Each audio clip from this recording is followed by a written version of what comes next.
Georg Plecherana. 1. O papel do indivíduo na história. Orelha do livro. Sob o título de O papel do indivíduo na história, incluímos 3 textos de grande atualidade. Da filosofia da história, analisa as diversas concepções filosóficas da história, culminando com a apresentação da concepção marxista. O segundo, da concepção materialista da história, analisa especificamente as concepções materialistas, mostrando que a única consequente é a marxista. E o terceiro, o papel do indivíduo na história.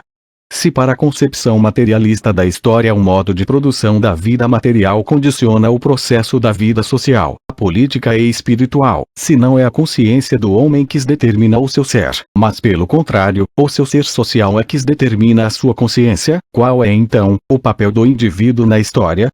Dentre todas as contribuições do livro, esta é a mais importante. Contracapa. O grande homem é grande não porque suas particularidades individuais imprimam uma fisionomia individual aos grandes acontecimentos históricos, mas porque é dotado de particularidades que o tornam o indivíduo mais capaz de servir às grandes necessidades sociais de sua época, surgidas sob a influência de causas gerais particulares. É precisamente um iniciador, porque vê mais longe que os outros e deseja mais fortemente que outros. Resolve problemas científicos colocados pelo curso anterior do desenvolvimento intelectual da sociedade, indica nas novas necessidades sociais criadas pelo desenvolvimento anterior das relações sociais e toma a iniciativa de satisfazer a estas necessidades. Nisso reside a sua importância e toda a sua força. Mas esta importância é colossal e esta força é prodigiosa. Georg Plecherana. O papel do indivíduo na história. Apresentação. Georg Valentinovich Plecherana, 1856-1918, pertence à primeira geração de marxistas russos, justamente aqueles que estiveram na origem da difusão do marxismo na Rússia. Fundador do primeiro grupo marxista da Rússia, Emancipação do Trabalho, foi o principal propagandista do materialismo histórico e dialético em sua geração e seus textos influenciaram decisivamente os revolucionários do século XX. Com Vladimir Lenin, Plecherana enfrentou teoricamente a corrente chamada economicista.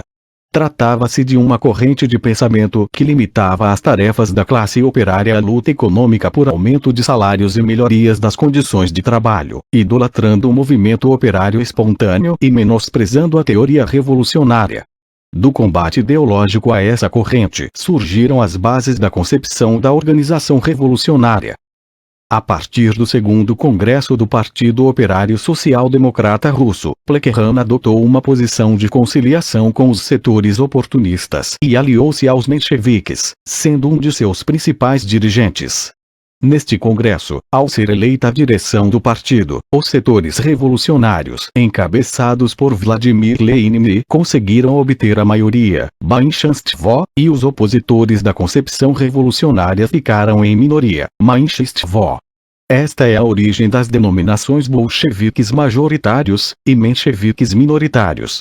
Durante o congresso, Plecherana travou uma intensa polêmica com Lenin sobre o caráter da Revolução Russa.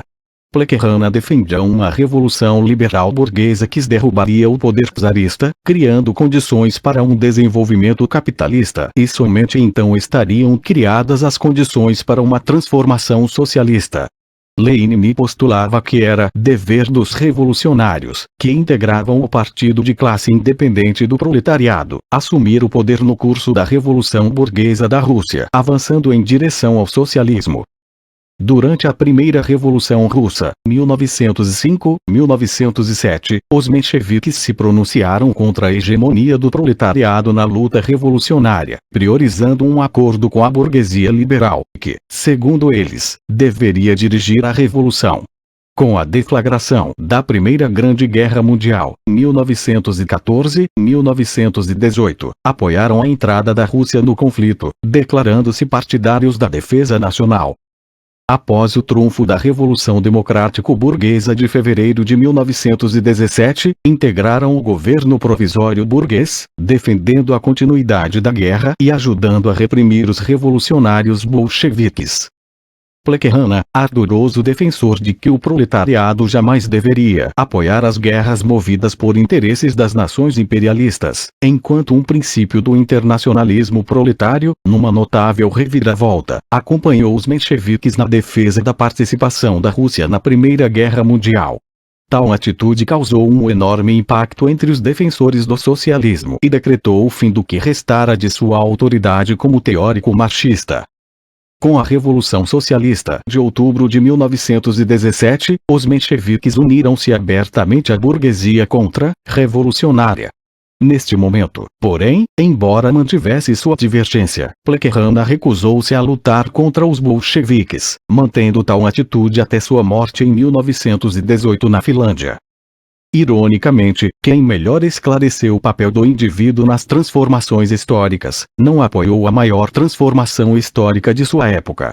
Mas no seu papel do indivíduo na história, Plequerana deixou uma contribuição teórica fundamental para o pensamento revolucionário. Em 1914, Lenin afirmou que a melhor exposição da filosofia do marxismo e do materialismo histórico é a feita por Georg Plequerana. Em 1921, ao discutir o papel dos sindicatos no socialismo, Lenin escreveu: "Penso que não é demais observar aos jovens membros do partido que não é possível tornar-se um verdadeiro comunista, dotado de consciência de classe, sem estudar, friso estudar, tudo o que Plequerana escreveu sobre filosofia, pois é o que há de melhor na literatura internacional do marxismo." Sob o título de O Papel do Indivíduo na História, este livro inclui 3 textos imprescindíveis sobre temas de grande atualidade: da filosofia da história, da concepção materialista da história e o papel do indivíduo na história. No início do 3º capítulo, O Papel do Indivíduo na História, a polêmica com a corrente teórica chamada de subjetivistas pode parecer abstrata, mas o leitor não deve desanimar. Algumas das principais ideias do livro se desenvolvem exatamente a partir deste embate teórico. A descoberta feita por Marx de que o modo de produção econômica da existência dos homens determina a organização da sociedade inaugurou uma nova compreensão da história e colocou uma grande questão: qual é o papel do indivíduo na história? Se para a concepção materialista da história o modo de produção da vida material condiciona o processo da vida social, política e espiritual, se não é a consciência do homem que determina o seu ser, mas pelo contrário, o seu ser social é que determina a sua consciência, qual é então o papel do indivíduo na história? Dentre todas as contribuições do livro, esta é a mais importante. Plequerana nos ensina que a história decorre em função de leis objetivas, mas os homens fazem a história, quer dizer, fazem-na avançar ou atrasam-na consideravelmente na medida em que atuam ou não em função dessas leis. Na verdade, a história prepara, segundo as leis de seu desenvolvimento, as condições das transformações revolucionárias, mas sem indivíduos que se dediquem à organização, à teoria revolucionária, à preparação das massas em lutas concretas, não há revolução. Da mesma forma que todos os rios, por mais tortuosos que sejam seus caminhos, correm sempre para uma determinada direção, os povos, por mais peculiar que seja o trajeto de seu desenvolvimento histórico, obedecem à lógica objetiva geral do processo histórico. Mas, nenhum sistema social, por mais caduco, morre por si só. Somente a luta o conduz à tumba. Daí porque o capitalismo não morrerá de morte natural, senão pela ação consciente e organizada dos povos, através de suas organizações revolucionárias. É neste contexto que nascem, crescem e atuam os homens. De uma maneira ou de outra, todo indivíduo participa do desenvolvimento histórico da humanidade. Cada época cada classe social formam os homens à sua imagem e semelhança. Mas os indivíduos não são iguais em suas capacidades e possibilidades. Na luta de classes, nos movimentos de massa, em todos os momentos decisivos da história dos povos, surge sempre a necessidade de homens que formulem o caminho a ser seguido, que dirijam a luta, que organizem os lutadores. Somente compreendendo o papel do indivíduo na história entenderemos que o socialismo não é um mero produto inevitável da necessidade histórica, mas uma possibilidade histórica objetiva, que depende, em grande parte, da ação consciente e da vontade dos revolucionários. 1. Da filosofia da história.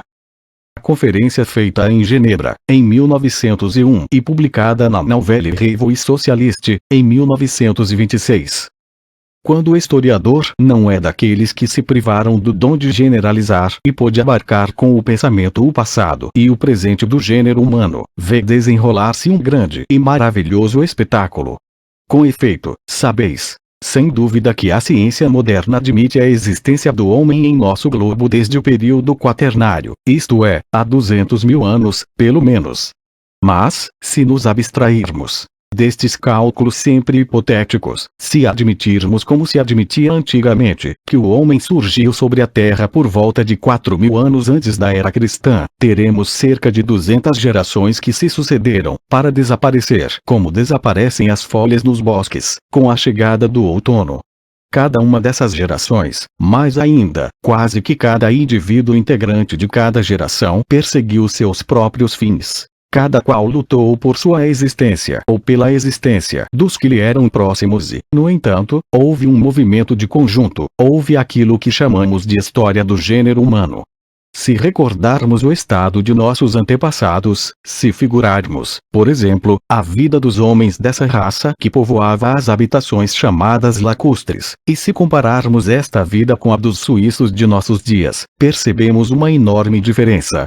A distância que separa o homem de seus antepassados, mais ou menos antropomórfos, se acrescentou. Aumentou o poder dos homens sobre a natureza.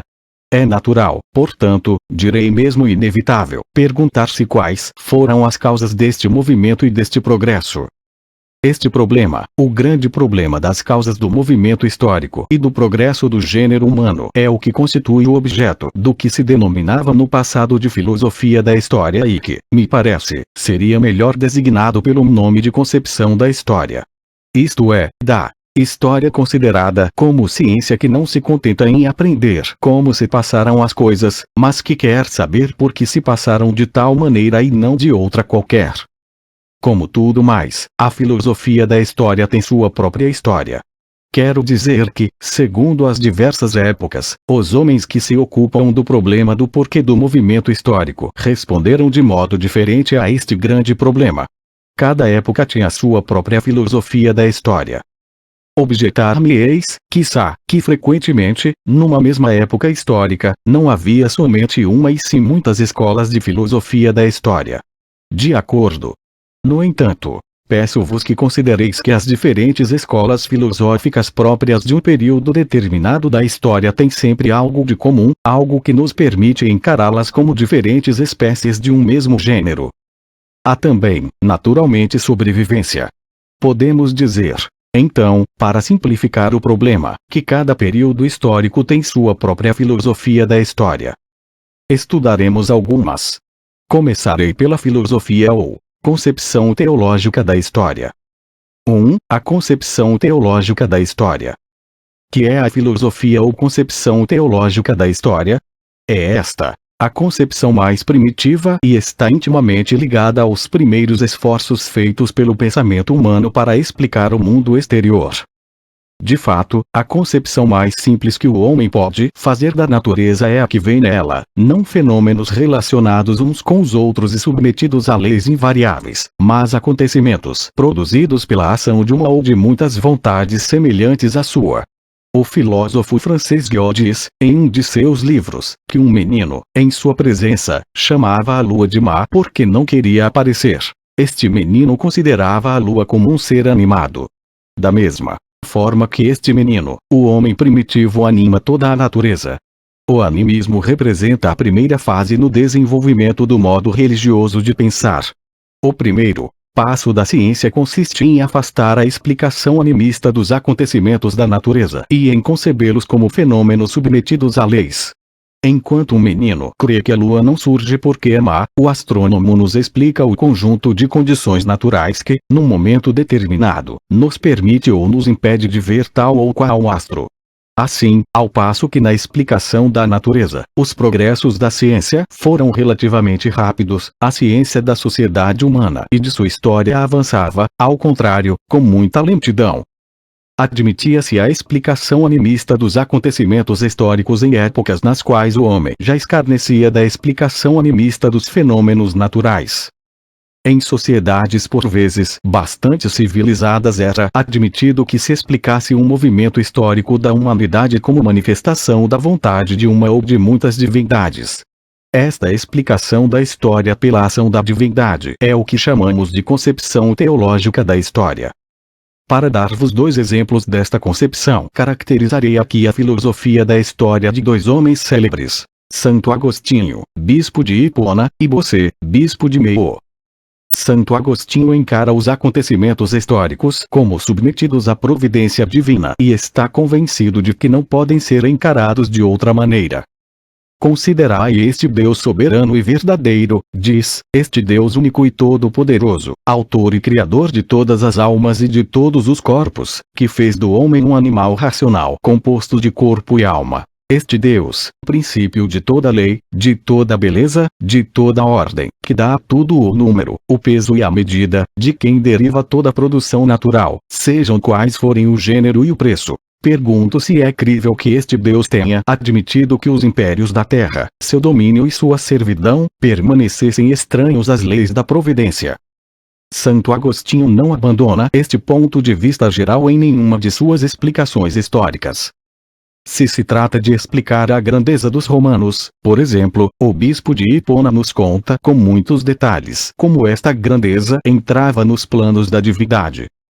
Depois que os remos do Oriente brilharam sobre a terra durante uma longa sucessão de anos, Deus quis que o império do Ocidente, que era o último na ordem dos tempos, fosse o primeiro por sua grandeza e sua extensão. E como tinha decidido servir-se deste império para castigar um grande número de nações, confiou a homens exaltados pelo elogio e pela honra, que cifravam sua glória na da pátria e que estavam dispostos a sacrificar-se por sua salvação, triunfando assim de sua cupidez e de todos os outros vícios por este vício único, o amor à glória. Porque não devemos dissimular que o amor à glória é um vício, etc. Se se trata de explicar a prosperidade do primeiro imperador cristão Constantino, a vontade divina suprime qualquer dificuldade.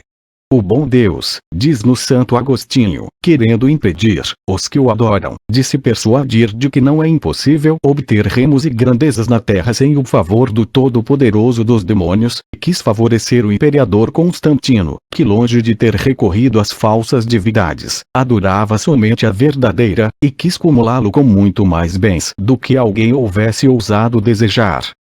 Se se trata, finalmente, de saber por que uma guerra durava mais do que outra, Santo Agostinho nos dirá que Deus quisera assim. Do mesmo modo que depende de Deus afligir ou consolar os homens, segundo os conselhos da justiça e de sua misericórdia, é Ele também quem regulamenta a duração das guerras, quem as abrevia ou prolonga segundo sua vontade. Como vedes, Santo Agostinho permanece sempre fiel a seu princípio fundamental. Desgraçadamente, não basta ser fiel a um princípio dado para encontrar a justa explicação dos fenômenos. É necessário, antes de tudo, que o filósofo da história estude conscienciosamente todos os fatos que precederam e acompanharam o fenômeno que procura explicar.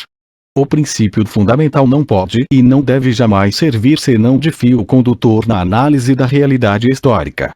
Ora, a teoria de Santo Agostinho é insuficiente sob os dois aspectos indicados. Como método de análise da realidade histórica é nula. E, quanto a seu princípio fundamental, rogo-vos observar o seguinte: Santo Agostinho fala daquilo que chama leis da providência com tanta convicção e com tantos detalhes que se pode perguntar, ao lê-lo, se não terá sido ele confidente e íntimo de seu Deus. E o mesmo autor, com a mesma convicção, com a mesma finalidade a seu princípio fundamental e na mesma obra nos diz que os desígnios do Senhor são insondáveis. Mas, se é assim, por que empreender a tarefa necessariamente ingrata e estéril de sondá-los? E por que apresentar-nos estes insondáveis desígnios como explicação dos acontecimentos da vida humana? A contradição é palpável, e já que é palpável, apesar da fé incomovível e ardente, é-se obrigado a renunciar à interpretação teológica da história por pouco que se obedeça à lógica e que não se queira pretender que o insondável, isto é, o inexplicável, explique tudo e torne tudo compreensível. Passemos a Bossuet. Como Santo Agostinho, Bossuet, em sua concepção da história, situa-se no ponto de vista teológico. Está convencido de que os destinos históricos dos povos, ou como prefere dizer, as revoluções dos impérios, são regulamentados pela providência. Estes impérios, diz em seu discurso sobre a história universal, têm uma conexão necessária com a história do povo de Deus. Deus serviu-se dos assírios e dos babilônios para castigar este povo, dos persas, para restabelecê-lo, de Alexandre e de seus primeiros sucessores, para protegê-lo, de Antíoco, o Ilustre, e de seus sucessores, para exercitá-lo, dos romanos para sustentar sua liberdade contra os reis da Síria, que não pensavam senão em destruí-lo. Os judeus permaneceram até Jesus Cristo sob o poder dos próprios romanos. Quando o desconheceram e crucificaram, estes próprios romanos, sem suspeitá-lo, prestaram seu concurso à vingança divina e exterminaram aquele povo ingrato.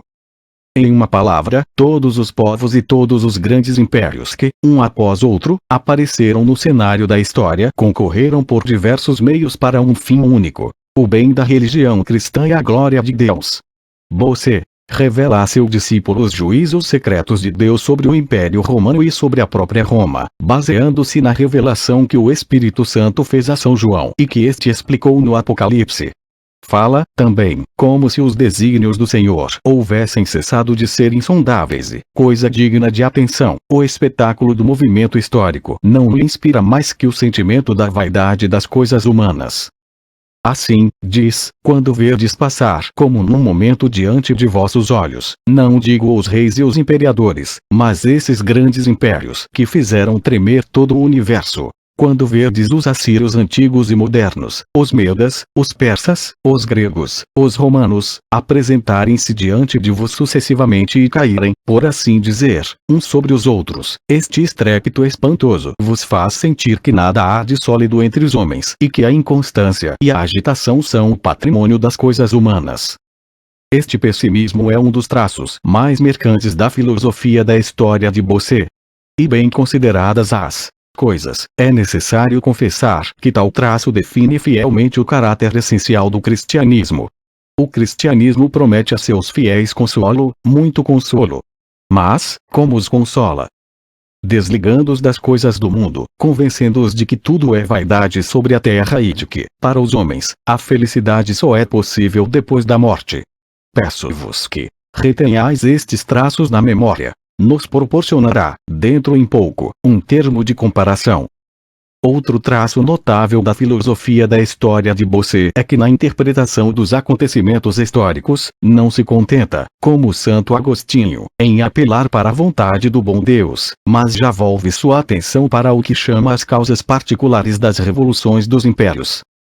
Porque este próprio Deus diz que forjou o encadeamento do universo e que, por si mesmo, todo-poderoso, quis, para estabelecer a ordem, que as partes de tão grande todo dependessem uma das outras. Este próprio Deus quis também que o curso das coisas humanas tivesse seu segmento e suas proporções. Quero dizer que os homens e as nações tiveram qualidades proporcionais à altura a que estavam destinados. O que, salva certas ações extraordinárias, onde Deus queria que sua mão operasse sozinha, não ocorreu nenhuma grande mudança que não tenha tido suas causas nos séculos precedentes.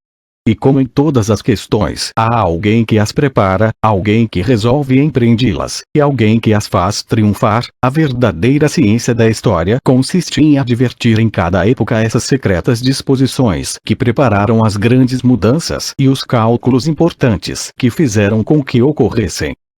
Assim, segundo Bossuet, sucedem na história acontecimentos em que a mão de Deus age sozinha, onde, em outras palavras, Deus atua de maneira imediata. Tais acontecimentos são, por assim dizer, milagres históricos. Mas, na maior parte dos casos e na marcha ordinária das coisas, as mudanças que se processaram numa época determinada têm suas causas nas épocas precedentes. A missão da verdadeira ciência consiste em estudar estas causas, que nada têm de sobrenatural, já que só dizem respeito à natureza dos homens e das nações. Em sua concepção teológica da história, Bossuet reserva, assim, importante lugar à explicação natural dos acontecimentos históricos. É verdade que esta explicação natural está, nele, intimamente ligada à ideia teológica. É sempre o bom Deus quem dá aos homens e às nações qualidades proporcionais à altura a qual os destina. Mas, uma vez dadas, estas qualidades trabalham por si mesmas, e à medida que operam, temos não só o direito, mas o dever, Bossuet diz categoricamente, de buscar a explicação natural da história. A filosofia da história de Bossuet tem, sobre a de Santo Agostinho, a grande vantagem de insistir na necessidade de estudar as causas particulares dos acontecimentos. Mas, esta vantagem não é, no fundo, mais que uma confissão inconsciente e involuntária, sem dúvida, da impotência e da esterilidade da concepção teológica propriamente dita, isto é, do método que consiste em explicar os fenômenos pela ação de um ou de muitos agentes sobrenaturais. No século seguinte, os inimigos da teologia souberam tirar bastante partido desta confissão. O mais temível entre tais inimigos, o patriarca de Ferney, Voltaire, disse com muita malícia em seu célebre ensaio sobre os costumes das nações: nada é mais digno de nossa curiosidade do que a maneira como Deus quis que a Igreja se estabelecesse, fazendo concordar as causas secundárias e seus decretos eternos. Deixemos respeitosamente o que é divino àqueles que são seus depositários e ocupamo-nos unicamente do histórico 8. 2. A concepção idealista da história. A concepção teológica da história é, pois, deixada respeitosamente de lado. Voltaire se atém ao histórico, esforça-se por explicar os fenômenos por suas causas secundárias, isto é, naturais. Mas, em que consiste a ciência senão na explicação natural dos fenômenos? A filosofia da história de Voltaire é um ensaio de interpretação científica da história. Consideremos este ensaio um pouco mais de perto.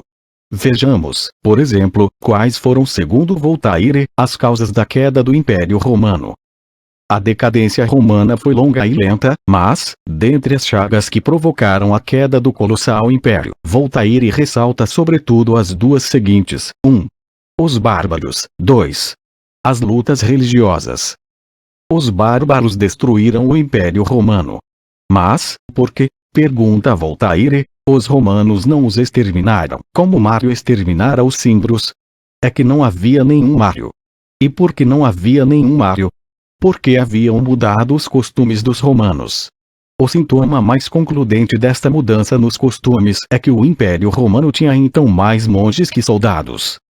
Esses monges, em tropel, iam de cidade em cidade para sustentar ou para destruir a consubstancialidade do verbo. Como os descendentes de Cipião se haviam entregado a controvérsias, como a consideração pessoal passara dos Hortêncios e dos Cíceros aos Cirilos, aos Gregórios, aos Ambrósios, tudo se perdeu. E se algo nos deve assombrar, é que o Império Romano tenha subsistido ainda por algum tempo. Bem se vê qual era, segundo Voltaire, a causa principal da queda de Roma. Era o trunfo do cristianismo. E mais, próprio Voltaire diz com sua mordaz ironia: o cristianismo abria as portas do céu, mas punha abaixo o império. Tinha razão ou equivocou-se? Isto não nos incumbe agora. O que nos interessa é dar uma noção exata das ideias históricas de Voltaire. O exame crítico delas virá depois. Vemos, pois, que segundo Voltaire, o cristianismo ocasionou a queda do Império Romano. Humanamente falando, é possível, sem dúvida, perguntar por que o cristianismo triunfou em Roma. Para Voltaire, o principal instrumento da vitória dos cristãos foi Constantino, a quem apresenta em conformidade com a verdade histórica. Mas um homem, embora imperador, muito perverso e muito supersticioso, seria capaz de assegurar a vitória de uma religião? Voltaire cria que sim. E, para crê-lo, não era o único em seu século. Todos os filósofos o criam também. Citar-vos-ei, como exemplo, as considerações de outro escritor sobre a origem do povo judeu e do cristianismo.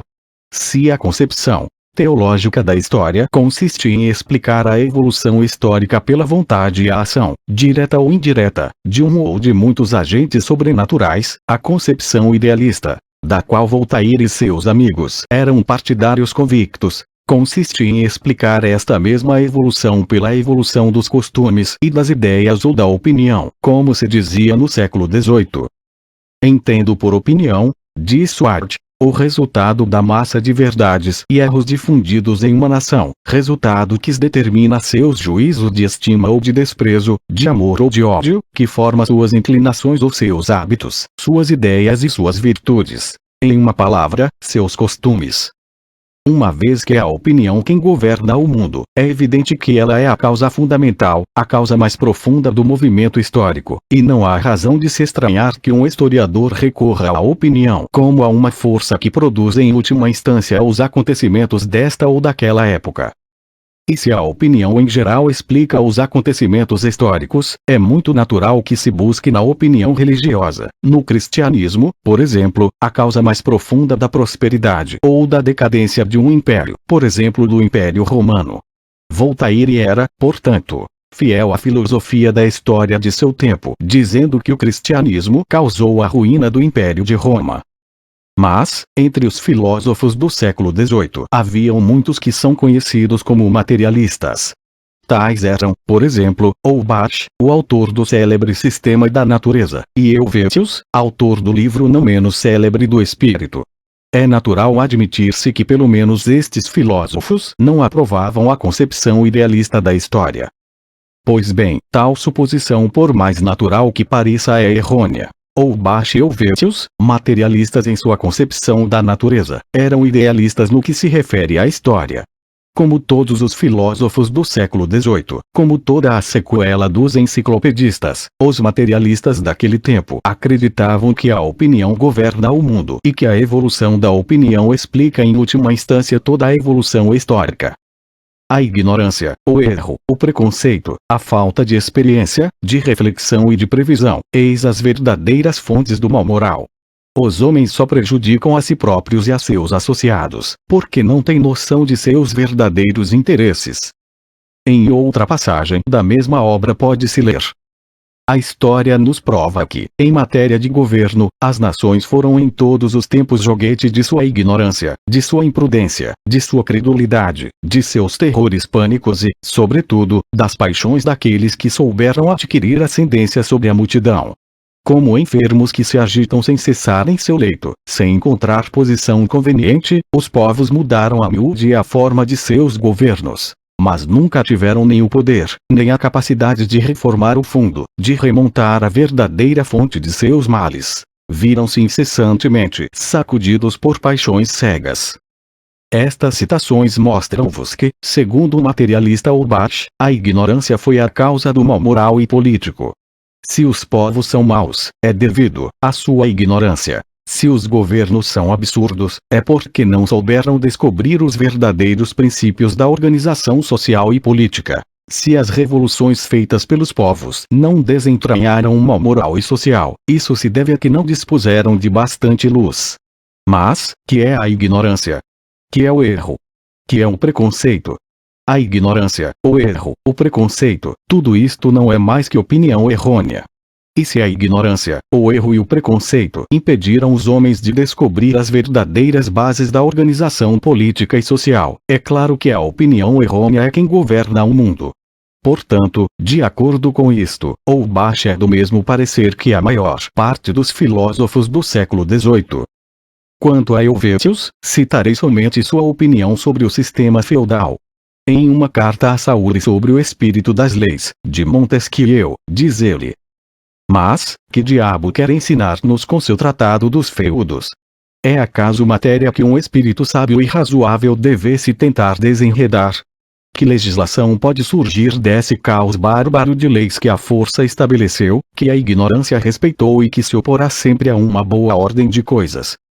Em outra passagem diz: Montesquieu é demasiado feudalista e o governo feudal é a obra-prima do absurdo. Assim, Helvétius julga que o feudalismo, isto é, todo um sistema de instituições sociais e políticas, era a obra-prima do absurdo e, em consequência, devia sua origem à ignorância ou, em outros termos, a uma opinião errônea. Portanto, foi sempre a opinião que, para o bem ou para o mal, governou o mundo. Disse eu que não importava criticar esta teoria, mas conhecê-la bem, compreender bem sua natureza. Agora que a conhecemos, não apenas não nos é permitido, mas é mesmo necessário, analisá-la. Pois bem, e verdadeira ou falsa esta teoria? É ou não verdadeiro que os homens que não compreendem em que consistem seus interesses não podem satisfazê-los de modo razoável? É certo, sem réplica. É ou não certo que a ignorância causou muitos males à humanidade e que um sistema social e político baseado na submissão e na exploração do homem pelo homem, tal como o feudalismo, só é possível em uma época de ignorância e de preconceitos profundamente arraigados? É mais do que certo, e não vejo como se poderia negar verdade tão indubitável. É verdadeiro ou falso, em uma palavra, que a opinião, no sentido determinado por Swart, tem grande influência sobre a conduta dos homens. Quem quer que conheça os homens dirá que isto também é indubitável e indiscutível. Baseia-se, pois, na verdade a concepção idealista da história? Respondo que sim e que não. E vejamos o que entendo por isto. A concepção idealista da história é verdadeira no sentido de que há nela uma parte de verdade. Sim, há verdade. A opinião tem grande influência sobre os homens. Temos, pois, o direito de dizer que governa o mundo. Mas, não temos o direito de perguntar se esta opinião que governa o mundo não é governada por sua vez. Em outros termos, podemos e devemos perguntar se as opiniões e os sentimentos dos homens são algo submetido ao acaso. Formular esta pergunta é resolvê-la imediatamente em sentido negativo. Não, as opiniões e os sentimentos dos homens não estão sujeitos no acaso. Sua origem e evolução estão subordinadas a leis que devemos estudar. Uma vez que admites isto, e como não admiti-lo? Estais obrigados a reconhecer que se a opinião governa o mundo, não o governa como soberana absoluta, mas ela é por sua vez governada que, em consequência, aqueles que recorrerem à opinião estão longe de nos indicarem a causa fundamental, a causa mais profunda do movimento histórico. Há verdade, portanto, na concepção idealista da história. Mas não é toda a verdade. Para conhecer toda a verdade, é necessário empreender a pesquisa exatamente no ponto em que a concepção idealista a abandonou. Precisamos cuidar de adquirir uma noção exata das causas do surgimento e da evolução da opinião dos homens que vivem em sociedade. Para facilitar nossa tarefa, procedamos com método. E, antes de mais nada, vejamos se a opinião, ou seja, segundo a definição dada por Swart, a massa de verdades e erros difundida entre os homens é inata, se nasce com eles para só desaparecer com os mesmos. Isto nos leva a perguntar se há ideias inatas. Houve um tempo no qual se estava firmemente convencido de que as ideias, pelo menos em parte, eram inatas. Admitindo a existência de ideias inatas, admite-se, ao mesmo tempo, que estas ideias constituem um fundo comum da humanidade inteira, fundo que é sempre o mesmo em todos os tempos e em todos os países. Esta opinião, muito difundida outrora, foi vitoriosamente combatida por um filósofo inglês de grande merecimento, John Locke. Em seu célebre livro intitulado Ensaio sobre o Entendimento Humano, John Locke demonstrou que não existem ideias, princípios ou noções inatas no espírito do homem. As ideias, ou os princípios dos homens, provêm da experiência, quer se trate dos princípios especulativos, quer dos princípios práticos ou princípios de moral. Os princípios morais variam segundo os tempos e os lugares. Quando os homens condenam determinada ação, é porque ela os prejudica. Quando a enaltecem, é porque lhe é útil. O interesse, não o interesse pessoal, mas o interesse social, determina, assim, os julgamentos dos homens no domínio da vida social. Tal era a doutrina de Locke, da qual todos os filósofos franceses do século XVIII foram convictos partidários. Temos, pois, o direito de tomar esta doutrina como ponto de partida para nossa crítica de sua concepção da história. Não existem ideias inatas no espírito dos homens. É a experiência que determina as ideias especulativas e é o interesse social que determina as ideias práticas. Admitamos este princípio e vejamos que consequências decorrem dele. 3. A reação depois da Revolução Francesa. Um grande acontecimento histórico separa os séculos XVIII e XIX, a Revolução Francesa, que passou sobre a França como um furacão, destruindo o antigo regime e varrendo seus vestígios. Esta revolução teve profunda influência sobre a vida econômica, social, política e intelectual não somente da França, mas de toda a Europa, e não deixou de exercer influência sobre a filosofia da história. Qual foi esta influência? Pois bem, seu resultado mais imediato foi um sentimento de imensa lassidão. O grande esforço feito pelas pessoas dessa época provocou uma necessidade imperiosa de repouso. Ao lado deste sentimento de lassidão, inevitável depois de qualquer grande desgaste de energia, há também certo ceticismo. O século XVIII cria firmemente no trunfo da razão. A razão termina sempre por ter razão, dizia Voltaire. Os acontecimentos da Revolução quebraram esta fé. Presenciaram-se tantos acontecimentos inesperados, viu-se triunfarem tantas coisas que pareciam impossíveis e absolutamente desarrazoadas, assistiu-se a tantos e tão sábios projetos desmoronarem-se ante a brutal lógica dos fatos, que chegou-se a pensar que a razão não terminará provavelmente jamais por ter razão. Temos a esse respeito o valioso testemunho de uma mulher inteligente, que sabia observar o que acontecia ao seu redor. A maior parte dos homens, diz Mehmed Stowe, espantados pelas terríveis vicissitudes de que os acontecimentos políticos nos dão exemplo, perderam agora todo interesse por seu próprio aperfeiçoamento e estão excessivamente admirados com o poder do acaso para crer na ascendência das faculdades intelectuais. Estava-se atônito com o poder do acaso. Mas, que é o acaso? E, que é o acaso na vida das sociedades? Não é parco assunto para discussões filosóficas, mas, sem entrar na discussão, podemos dizer que, com excessiva frequência, os homens atribuem ao acaso tudo aquilo cujas causas permanecem ignoradas. Mas quando o acaso lhes faz sentir seu poder durante muito tempo, terminam procurando explicar e discutir as causas dos fenômenos que antes consideravam como fortuitos. E foi justamente o que assistimos no domínio da ciência histórica em começos do século XIX. 4. A filosofia da história de Saint-Simon. Saint-Simon, um dos cérebros mais enciclopédicos e menos metódicos da primeira metade desse século, esforçou-se por assentar as bases de uma ciência social. A ciência social, a ciência da sociedade humana, a física social, como a chama por vezes, pode e deve, segundo ele, transformar-se em uma ciência exata quanto às ciências naturais. Devemos estudar os fatos relativos à vida passada da humanidade para descobrir as leis de seu progresso. Não poderemos prever o futuro senão quando tivermos compreendido o passado. E, para compreender, para explicar o passado, Saint-Simon estuda sobretudo a história da Europa Ocidental a partir da queda do Império Romano. Vê nesta história a luta dos industriais, ou do terceiro estado, como se dizia no século precedente, contra a aristocracia. Os industriais ligaram-se à realeza e, através do apoio que prestaram aos reis, forneceram a estes os meios de apropriar-se do poder político que antes se encontrava em mãos dos senhores feudais. Em troca de seus serviços, a realeza lhes favoreceu com sua proteção, por meio da qual puderam os industriais conquistar importantes vitórias sobre seus inimigos.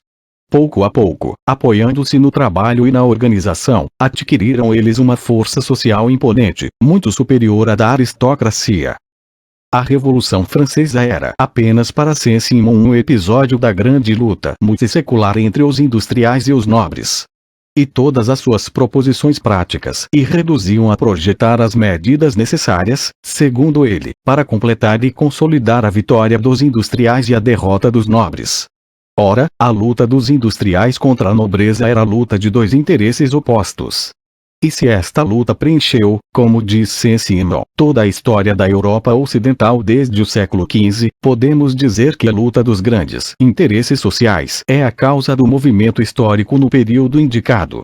Eis-nos, pois, bem longe da concepção histórica do século XVIII, não é a opinião, é o interesse social, ou, digamos-lo melhor, o interesse dos grandes elementos constitutivos da sociedade, o interesse das classes e a luta social provocada pela oposição destes interesses, o que governa o mundo e determina a marcha da história. Por suas ideias sobre a história, Saint-Simon teve uma influência decisiva sobre um dos maiores historiadores franceses. Augustin Thierry, como Augustin Thierry, realizou uma verdadeira revolução na ciência histórica de seu país, ser-nos-á muito útil analisar suas ideias. 5. As concepções de Augustin Thierry de Mignet. Recordar-vos-ei, suponho, do que vos disse a respeito de Ulbach. A história do povo judeu, por exemplo, era para Ulbach obra de um só homem, Moisés, que formou o caráter dos judeus e que lhes deu sua constituição social e política, bem como sua religião. Cada povo, acrescentava Ulbach, teve seu Moisés. A filosofia histórica do século XVIII só conhecia o indivíduo, os grandes homens. A massa, o povo como tal não existia para ela. A filosofia da história de Augustin Thierry é, deste ponto de vista, justamente o contrário do que era a do século XVIII. É algo bem simples. Diz em suas cartas sobre a história da França, a obstinação dos historiadores em não atribuir jamais qualquer espontaneidade, qualquer concepção, às massas humanas. Se todo um povo imigra e constrói para si um novo domicílio, isto se deve, como dizemos analistas e os poetas, a que algum herói resolve fundar um império para ilustrar seu nome. Se novos costumes se estabelecem é porque algum legislador os imagina e os impõe. Se uma cidade se organiza é porque algum príncipe a faz nascer. E sempre o povo e os cidadãos são a matéria para o pensamento de um só homem. 18. A revolução foi obra das massas populares e esta revolução cuja lembrança estava tão fresca nos tempos da Restauração, já não permitia encarar o movimento histórico como obra de indivíduos menos sábios e mais ou menos virtuosos. Em lugar de se ocupar dos feitos e façanhas dos grandes homens, os historiadores quiseram desde então ocupar-se da história dos povos. Isto já é muito importante e vale a pena retê-lo na memória. Prossigamos. São as grandes massas que fazem a história. Mas, por que a fazem? Em outros termos, quando as massas atuam, com que fito atuam? Com o fito de defender seus interesses, responde Augustin Thierry. Quereis saber exatamente, diz, quem criou uma instituição, quem planejou um empreendimento social. Buscai aqueles que verdadeiramente as necessitam. A esses deve pertencer o primeiro pensamento, a vontade de atuar e pelo menos a maior parte da execução. E fecico prodi. Nota. Felo, aquele a quem o feito é útil. Antigo axioma jurídico que afirmava que o culpado é quase sempre aquele a quem o delito ou crime beneficia. Fim da nota. O axioma vale tanto em história como em direito. 20. A massa age, portanto, segundo seus interesses. O interesse é a fonte, o móvel de toda a criação social. É fácil compreender, pois, que quando uma instituição se opõe ao interesse da massa, esta começa a lutar contra tal instituição. E como uma instituição prejudicial à massa do povo é a miúde útil à classe privilegiada, a luta contra esta instituição se transforma em luta contra a classe privilegiada. A luta de classes entre homens e interesses opostos desempenha um grande papel na filosofia da história de Augustin Thierry. Essa luta preencheu, por exemplo, a história da Inglaterra desde a conquista normanda até a Revolução que derrocou a dinastia dos Stuarts. Na Revolução Inglesa do século XVII lutavam dois grupos de homens: os vencedores, a nobreza, e os vencidos, a massa do povo, na qual se inclui a burguesia. Cada personagem, diz nosso historiador, cujos antepassados se haviam alistado no grande exército de invasão, abandonava seu castelo para ir ao acampamento real ocupar o posto que seu título lhe destinava. Os habitantes das cidades e dos portos se apresentavam em multidão ao campo oposto. Poder-se-ia dizer que o toque de rebate dos dois exércitos era, de um lado, ociosidade e poder, do outro lado, trabalho e liberdade. Pois os ociosos, os que não queriam outra ocupação na vida que a de gozar sem pena, de qualquer casta que fossem, alistavam-se nas tropas reais para irem defender interesses conforme os seus próprios. Enquanto que as famílias da casta dos antigos vencedores, que a indústria havia conquistado, uniam-se ao Partido dos Comuns. Esta luta de duas classes não determina um movimento apenas no sentido social e político. É visível sua influência no domínio das ideias. As opiniões religiosas dos ingleses do século XVII, segundo Thierry, eram inspiradas por sua posição social. De ambos os lados a guerra era movida por interesses positivos. O resto não passava de aparência ou pretexto. Aqueles que se solidarizavam com a causa dos súditos, eram na sua maior parte presbiterianos, isto é, mesmo em religião não queriam nenhum jugo. Aqueles que sustentavam a causa contrária, eram episcopais e papistas. Até nas formas do culto queriam encontrar poder a exercer impostos a gravar sobre os homens. Estamos ainda mais longe da filosofia da história do século XVIII. No século XVIII a opinião governa o mundo. Aqui, a opinião, no domínio religioso, é determinada, governada pela luta de classes. E atenta aí detidamente em que o historiador de quem acabo de falar não era o único a crer assim. Sua filosofia da história é a de todos os historiadores eminentes do tempo da Restauração. Um contemporâneo de Augustin Thierry, Mignet, sustenta o mesmo ponto de vista. Em sua notável obra do feudalismo encara a evolução social da maneira seguinte. Os interesses que dominam decidem do movimento social. Esse movimento consegue seu objetivo através de oposições, cessa quando alcança, é substituído por outro cujo surgimento não percebe que só se dá a conhecer quando se transforma no mais forte. Tal foi a marcha do feudalismo.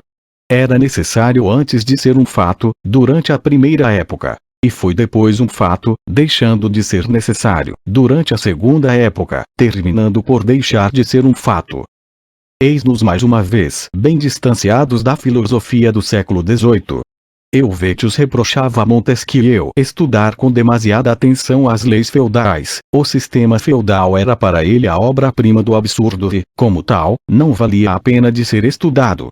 Mignet admite, pelo contrário, que houve um tempo, a Idade Média, durante o qual o sistema feudal era necessário, em que era portanto útil à sociedade, e diz que foi justamente esta utilidade que o fez surgir. Mignet repete a miúde que não são os homens que conduzem as coisas, e sim as coisas é que conduzem os homens. E é deste ponto de vista que considera os acontecimentos em sua história da Revolução Francesa. Referindo-se à Assembleia Constituinte, diz: as classes aristocráticas tinham interesses contrários aos do Partido Nacional. Por isso, a nobreza e o alto clero, que formaram a direita da Assembleia, estiveram em oposição constante a ele, exceto em certos dias de arrebatamento. Esses descontentes da Revolução, que não souberam nem impedi-la com seus sacrifícios, nem detê-la com sua adesão, combateram de modo sistemático todas as suas reformas. Dessa forma, os agrupamentos políticos são determinados pelos interesses de classe. E são esses mesmos interesses que dão nascimento a considerações políticas. Mignet nos diz que a Constituição de 1791 era obra da classe média, que se sentia então a mais forte. Porque, como é sabido, a força que domina se apodera sempre das instituições. A jornada do 10 de agosto foi a insurreição da multidão contra a classe média e contra o trono constitucional, como a de 14 de julho fora a insurreição da classe média contra as classes privilegiadas e o poder absoluto da coroa. Como Thierry, Mignet é representante convicto da classe média. Sempre que se trata de julgar a ação política desta classe, Mignet vai a ponto de preconizar os meios violentos. Não se obtém o direito senão pela força. Em Guizot voltamos a encontrar as mesmas tendências, as mesmas simpatias e o mesmo ponto de vista. Mas nele, estas tendências e estas simpatias são mais pronunciadas e o ponto de vista está melhor definido. Já em seus ensaios sobre a história da França, publicados em 1821, diz com muita clareza qual é, segundo ele, a base do edifício social. Foi pelo estudo das instituições políticas que a maior parte dos escritores, eruditos, historiadores ou publicistas, procuraram conhecer o estado da sociedade, o grau ou gênero de sua civilização. Teria sido mais sábio estudar primeiro a própria sociedade para conhecer e compreender suas instituições políticas. Antes de se transformarem em causa, as instituições são efeito. A sociedade as produz antes de ser modificada por elas. E, em lugar de buscar no sistema ou nas formas de governo qual era o estado do povo, é necessário examinar primeiro o estado do povo para saber qual devia ser ou qual pode ser o governo. Poder-se-iam encontrar textos com o mesmo sentido em outras obras de Guizot, de Armand Carrel e de Tocqueville. Por isso creio ter o direito de dizer que, em princípios do século XIX, todos os sociólogos, historiadores e críticos nos indicam o estado social como a base mais profunda dos fenômenos da sociedade humana. Sabemos o que é este estado, o estado das pessoas, como diz Guizot, é o estado das propriedades. Mas, de onde provém este estado de que tudo depende na sociedade? Quando tivermos uma solução clara e precisa para este problema, poderemos explicar o movimento histórico e o progresso do gênero humano. Mas os historiadores deixam sem solução este grande problema, este problema dos problemas. Até o momento, ao falar da evolução da filosofia da história, considerei principalmente a França. Com exceção de Santo Agostinho e de Holbach, todos os autores, cujas ideias históricas vos expus, eram franceses. Vamos agora atravessar a fronteira para pisar no solo germânico. 6. A filosofia da história de Schelling. Durante a primeira metade do século XIX, a Alemanha era o país clássico da filosofia. Fichte, Schelling, Hegel e tantos outros, menos célebres, mas não menos empenhados na busca da verdade, dedicaram-se a aprofundar os problemas filosóficos, esses terríveis problemas que são tão velhos e que, no entanto, permanecerão sempre novos. Entre esses grandes problemas, a filosofia da história ocupa lugar dos mais importantes. Não será, pois, inútil examinar como os filósofos alemães respondiam à questão de quais são as causas do movimento histórico e do progresso do gênero humano. Mas, como não dispomos de tempo suficiente para analisar em detalhe a filosofia da história própria de cada um deles, devemos contentar-nos em interrogar aos principais, Schelling e Hegel, e ainda assim mal poderemos aflorar suas ideias históricas. No que diz respeito a Schelling, falaremos somente de sua noção de liberdade. A evolução histórica é uma sucessão de fenômenos submetidos a leis. Os fenômenos subordinados a leis são fenômenos necessários. Exemplo: a chuva. A chuva é um fenômeno sujeito a leis. Isto quer dizer que em certas circunstâncias gotas de água caem necessariamente sobre a terra. Isto é facilmente compreensível quando se trata de gotas de água que não têm nem consciência nem vontade. Mas nos fenômenos históricos não são coisas inanimadas, mas homens os que atuam, e os homens são dotados de consciência e de vontade. Pode-se perguntar, pois, com legitimidade, se a noção de necessidade dos fenômenos, sem a qual não há concepção científica, tanto em história como nas ciências da natureza, não exclui a de liberdade humana. Dito de outro modo, o problema se coloca assim: a maneira de conciliar a livre ação dos homens com a necessidade histórica. À primeira vista, parece que não, que a necessidade exclui a liberdade e vice-versa. Mas só é assim para aquele cuja visão se detém na superfície das coisas, na crosta dos fenômenos. Na realidade, esta famosa contradição, esta pretensa antinomia da liberdade e da necessidade, não existe. Longe de excluir a liberdade, a necessidade é sua condição e seu fundamento. É justamente isto que Schelling queria demonstrar em um dos capítulos de seu Sistema do Idealismo Transcendental. Segundo Schelling, a liberdade é impossível sem a necessidade. Se, ao agir, só posso contar com a liberdade dos outros homens, ser-me-á impossível prever as consequências de meus atos, uma vez que, a cada instante, meu cálculo mais perfeito poderia ser completamente frustrado pela liberdade de outrem, e, por conseguinte, poderia resultar de nossos atos algo muito distinto do que se havia previsto.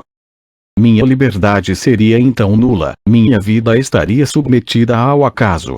Eu não poderia estar certo das consequências de meus atos se não se pudesse também prever os atos de meus próximos e, para que possa prevê-los, é indispensável que estejam submetidos a leis, ou seja, é preciso que sejam determinados, que sejam necessários. A necessidade dos atos dos outros é, portanto, a primeira condição da liberdade de meus próprios atos. Mas, por outro lado, agindo de maneira necessária, os homens podem, ao mesmo tempo, conservar plena liberdade em seus atos. Que é um ato necessário? É um ato que o dado indivíduo não pode deixar de realizar em circunstâncias determinadas. E, de onde provém a impossibilidade de não realizar este ato?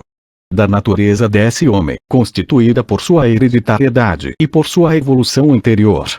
A natureza desse homem é tal que ele não pode deixar de atuar de um modo determinado em circunstâncias dadas. Está claro, não é?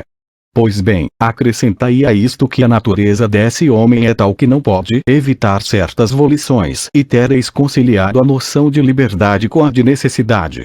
Sou livre quando posso agir como quiser. E minha livre ação é ao mesmo tempo necessária, porquanto minha vontade é determinada por minha organização e pelas circunstâncias dadas. A necessidade não exclui, pois, a liberdade. A necessidade é a própria liberdade, mas considerada de outro ângulo ou de outro ponto de vista. Após ter chamado vossa atenção para a resposta que Stilling dava ao grande problema da necessidade e da liberdade, passarei a seu contemporâneo, seu companheiro e rival, Hegel. 7. A filosofia da história de Hegel. A filosofia de Hegel, como a de Stilling, era idealista. Para ele é o espírito ou a ideia o que constitui o fundo e como que é a alma de tudo que existe.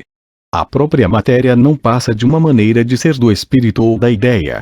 É possível. A matéria não será realmente mais que uma maneira de ser do espírito? Esta questão tem importância capital do ponto de vista filosófico, mas dela não nos vamos ocupar agora. O que necessitamos é estudar as ideias históricas que se erguiam sobre essa base idealista no sistema de Hegel. Segundo este grande pensador, a história é apenas o desenvolvimento do espírito universal no tempo.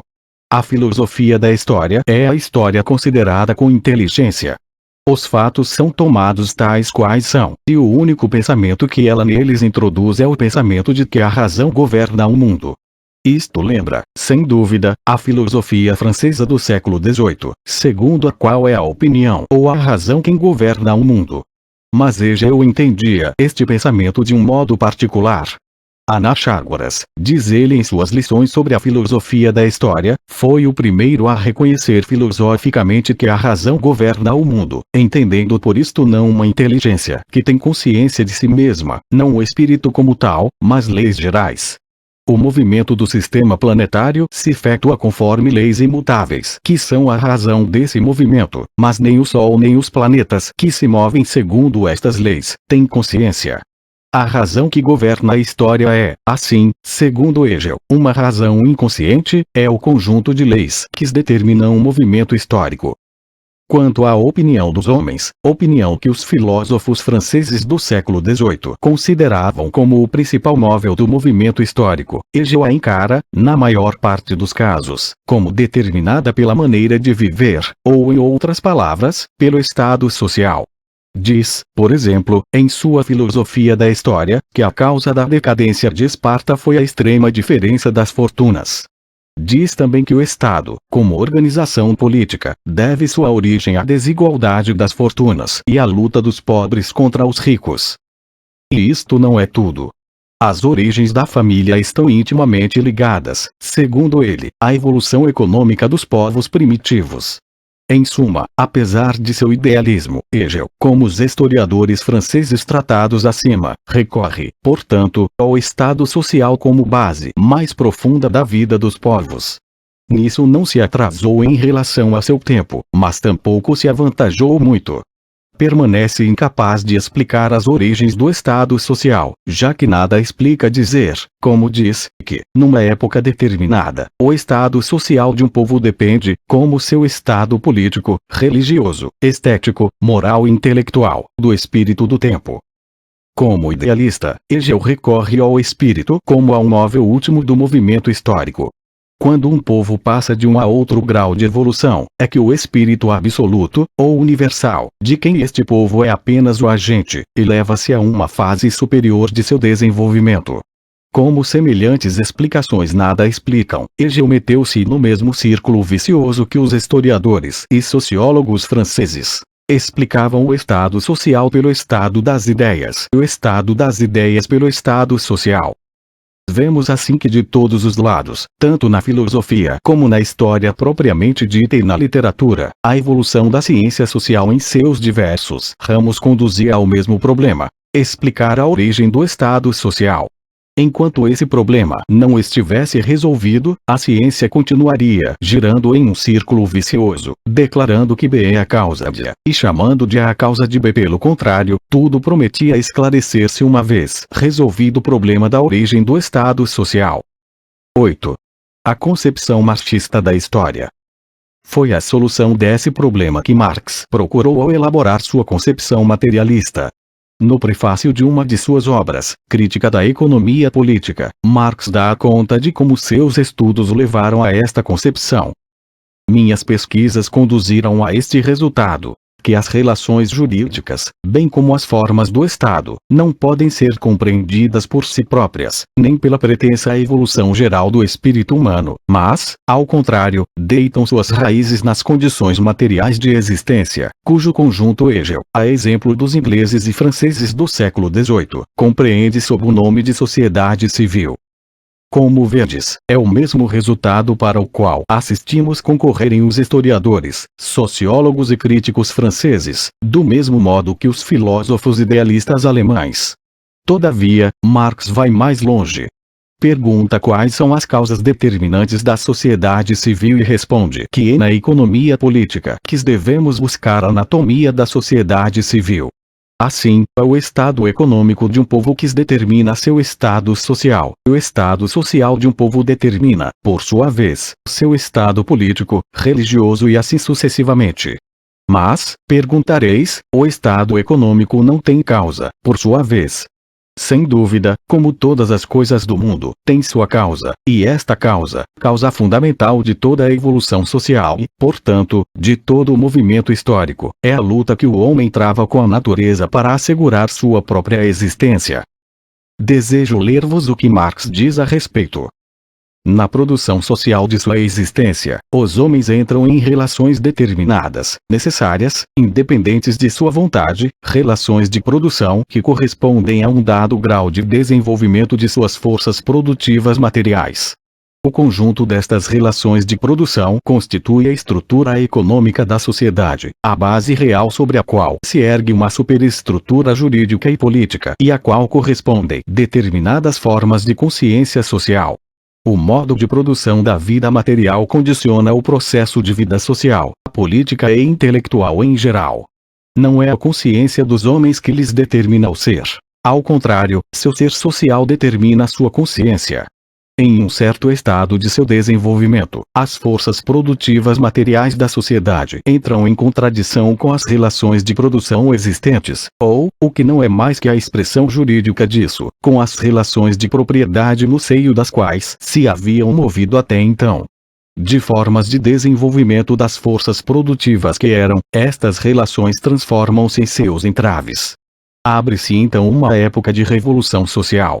A mudança na base econômica subverte, mais ou menos lentamente, mais ou menos rapidamente toda a enorme superestrutura. Quando consideramos tais subversões, é preciso distinguir sempre a revolução material que pode ser constatada de modo cientificamente rigoroso, das condições de produção econômica e as formas jurídicas, políticas, religiosas, artísticas ou filosóficas, em suma, as formas ideológicas sob as quais os homens tomam consciência deste conflito e o levam até o fim. Da mesma maneira que não se julga um indivíduo pela ideia que ele faz de si próprio, não se deve julgar tal época de subversão por sua consciência de si mesma. Ao contrário, é preciso explicar esta consciência pelas contradições da vida material, pelo conflito que existe entre as forças produtivas sociais e as relações de produção. Uma formação social só desaparece de se terem desenvolvido todas as forças produtivas que ela pode conter. Jamais novas e superiores relações de produção a substituem antes que as condições materiais de existência destas relações tenham eclodido no próprio seio da velha sociedade. Eis porque a humanidade não formula jamais senão problemas que pode resolver, porque, se olharmos mais de perto, vemos sempre que o próprio problema só surge onde as condições materiais para resolvê-lo existem ou, pelo menos, estão em vias de aparecer.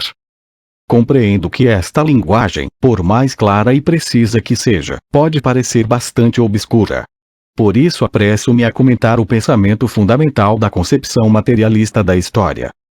A ideia fundamental de Marx se reduz ao seguinte: as relações de produção determinam todas as outras relações que existem entre os homens na sua vida social.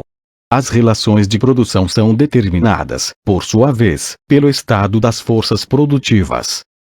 Mas, que são forças produtivas? Como todos os animais, o homem é obrigado a lutar por sua existência. Toda luta supõe um certo desgaste de forças. O estado das forças determina o resultado da luta. Entre os animais, estas forças dependem da própria estrutura do organismo. As forças de um cavalo selvagem são bem diferentes das de um leão, e a razão desta diferença reside na diversidade da organização. A organização física do homem tem naturalmente influência decisiva sobre sua maneira de lutar pela existência e sobre os resultados desta luta. Assim, por exemplo, o homem é provido de mãos. Certo é que seus vizinhos, os quadrúmanos, os macacos, também têm mãos. Mas as mãos dos quadrúmanos são menos perfeitamente adaptadas a diversos trabalhos. A mão é o primeiro instrumento de que se vale o homem em sua luta pela existência, como ensinou Darwin. A mão, com o braço, é o primeiro instrumento, a primeira ferramenta de que se serve o homem. Os músculos do braço são a força que golpeia ou lança. Mas, pouco a pouco a máquina se exterioriza. A pedra servirá primeiro por seu peso, por sua massa. Depois esta massa é fixada a um cabo, e temos o machado, o martelo. A mão, o primeiro instrumento do homem, lhe serve assim para produzir outros instrumentos, para modelar a matéria na luta do homem com a natureza, isto é, contra o resto da matéria independente. E quanto mais se aperfeiçoa esta matéria escravizada, tanto mais se estende o uso das ferramentas, dos instrumentos, e tanto mais aumenta também a força do homem frente à natureza, tanto mais aumenta seu poder sobre a natureza. Já se definiu o homem como um animal que fabrica ferramentas. Esta definição é mais profunda do que se pode pensar à primeira vista. De fato, a partir do momento em que o homem adquiriu a faculdade de escravizar e modelar uma parte da matéria para lutar contra o resto da matéria, a seleção natural e as outras causas análogas deveram exercer influência bastante secundária sobre as modificações corporais do homem. Já não são seus órgãos que se modificam, são suas ferramentas e as coisas que adapta para seu uso com a ajuda de suas ferramentas. Não é sua pele que se transforma com a mudança de clima, é seu vestuário. A transformação corporal do homem cessa, ou se torna insignificante, para ceder lugar à sua evolução técnica. E a evolução técnica é a evolução das forças produtivas. E a evolução das forças produtivas tem influência decisiva sobre o agrupamento dos homens, sobre o estado de sua cultura. A ciência de nossos dias distingue muitos tipos de sociedade. 1. O tipo caçador. 2. O tipo pastoril. 3. O tipo agricultor sedentário. 4. O tipo industrial e comercial. Cada um destes tipos de sociedade é caracterizado por certas relações entre os homens, relações que não dependem de sua vontade e que são determinadas pelo estado das forças produtivas. Assim, tomemos como exemplo as relações de propriedade. O regime de propriedade depende do modo de produção, porque a repartição e o consumo das riquezas estão estreitamente ligados ao modo de adquiri-las. Os povos caçadores primitivos são obrigados, a miúde, a unir-se em grandes grupos para procurar a caça maior. Os australianos, por exemplo, caçam o canguru em bandos de muitas centenas de indivíduos. Os esquimós reúnem toda uma flotilha de botes para a pesca da baleia. Os cangurus capturados, as baleias arrastadas para a margem, são considerados propriedade comum. Cada qual come segundo seu apetite. O território de cada tribo, tanto entre os australianos como entre os povos caçadores, é considerado propriedade coletiva. Cada qual caça a seu modo, com a única limitação de não penetrar no território das tribos vizinhas. No entanto, em meio a esta propriedade comum, certos objetos servem unicamente ao indivíduo. Suas vestimentas, suas armas são consideradas propriedade individual, ao passo que a cabana e seu mobiliário são da família. Do mesmo modo, o bote utilizado por grupos de 5 ou 6 homens pertence comum a estas pessoas. O que decide da propriedade é o modo de trabalhar, o modo de produção. Talhei um machado de sílex com minhas mãos. É meu. Com minha mulher e meus filhos construí uma choça, é de minha família. Cacei com gente de minha tribo. As feras derribadas são propriedade comum. Os animais que matei sozinho no terreno da tribo são meus. E se por acaso o animal ferido por mim é morto por outro, pertence aos dois e a pele cabe a quem lhe deu golpe de graça. Com esta finalidade cada flecha traz o sinal do proprietário. Coisa verdadeiramente notável, entre os peles vermelhas da América do Norte, antes da introdução das armas de fogo, a caça do bisão era rigorosamente regulamentada. Se haviam penetrado muitas flechas no corpo do bisão, a posição delas decidia a quem pertencia esta ou aquela parte do animal abatido. A pele competia àquele cuja flecha penetrara mais perto do coração. Mas, depois da introdução das armas de fogo, como as balas não traziam sinais distintivos, a repartição dos bisões derribados se fazia em partes iguais. São portanto considerados propriedade comum. Este exemplo mostra a evidência a conexão estreita que existe entre a produção e o regime de propriedade. Desse modo, as relações entre os homens durante o processo de produção decidem das relações de propriedade, do estado da propriedade, como dizia Guizot. Todavia, uma vez dado o estado da propriedade, é fácil compreender a constituição social, porque esta é modelada sobre a base da propriedade. É por isso que a teoria de Marx resolve o problema que não podiam resolver os historiadores e filósofos da primeira metade do século XIX.